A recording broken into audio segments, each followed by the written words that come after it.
I was the first one in my family to go to college. I didn't know my way. My softball coach, she took me into a classroom and showed me, this is what you think you want. You think you want physical science, but I need you in chemistry. So she took me to those classes because I didn't know my why. She showed me like, ooh, I know I don't want that, so I think I want that. She called home and talked to my grandmother, so it's things like that. And Pamela Latham, my physics teacher, showing me, because I didn't think I was good enough for it, but showing me that anything is possible. Just form an alliance with me and I can help you get there, but I need you to work with me. And together, anything is possible. So in terms of helping the scholars get that alignment, they're young. They really don't know what they want to do. What's your passion? What is your why? What motivates you? What makes you want to get up in the morning? What makes you want to do? What makes you want to thrive?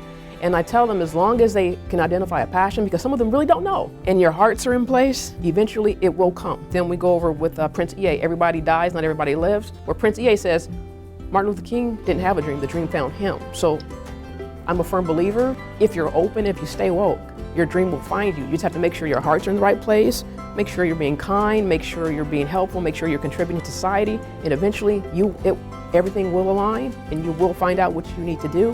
And even though they may not get it in middle school, the reality is by the time they get to high school, they'll think and they'll reflect. What did Ms. Brown say? Because we're planting those seeds. You will find your purpose. You just have to be willing to seek, because when opportunity knocks, you want to be able to open that door.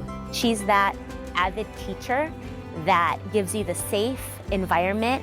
Kids know that they can say anything to Kisa. She's not only safe, but she will go above and beyond to help her students and staff. Whenever we have a new student, a new staff member in any capacity, it's our community, we're all in this together.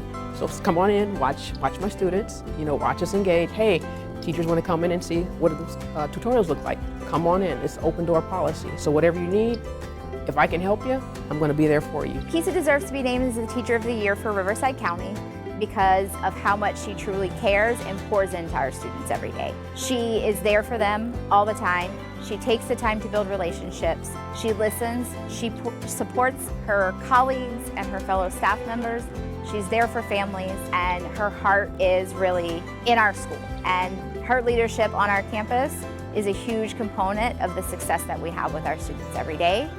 And her caring about our kids is a huge reason why they are successful.